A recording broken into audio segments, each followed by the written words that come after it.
સૌ પ્રથમ તો ચૂંટણી અધિકારી ચૂંટણી પંચનો આભાર માનવો જોઈએ કે એમને ઉમેદવારી ફોર્મમાં ત્રણ વકીલો હાજર રાખીને બિનજરૂરી વાંધા આપ્યા, ક્યાંક મિલકત માટેના આપ્યા, ક્યાંક પગાર માટેના આપ્યા, ક્યાંક અલગ અલગ. એટલે એ માનસિકતા બતાવે છે.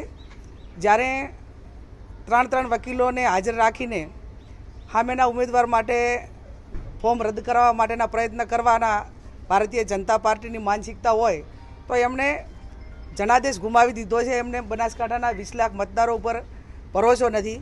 એટલા માટે કરીને આટલા એમને વહીવટી તંત્રને દબાવવા માટેના પ્રયત્નો કરવા પડે છે. વાત રહી એફિડેવિટની, તો હું માનું ત્યાં સુધી મારી વ્યક્તિગત રીતે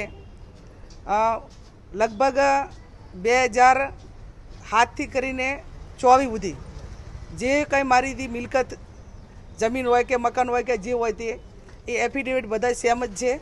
ઠીક છે, એમની જંત્રીઓ સરકાર ખોટી રીતે લોકોનું શોષણ કરવા માટે જંત્રીઓ વધારીને વર્તમાન કિંમત એનું વેલ્યુએશન વધારે બતાવે એટલે સુધારો કરવો પડે.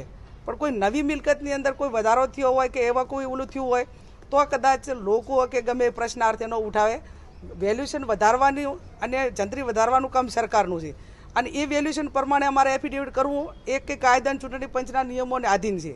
એટલે એ પ્રમાણે અને એમણે ચૂંટણી પંચે આ રીતનું એફિડેવિટ પણ માગ્યું હતું કે વર્તમાન જે કિંમત છે એ પ્રમાણેના કેન્ડિડેટોએ એફિડેવિટ રજૂ કરવા.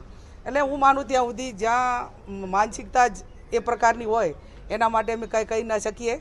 અમે જનતાના દરબારમાં જવાના છીએ.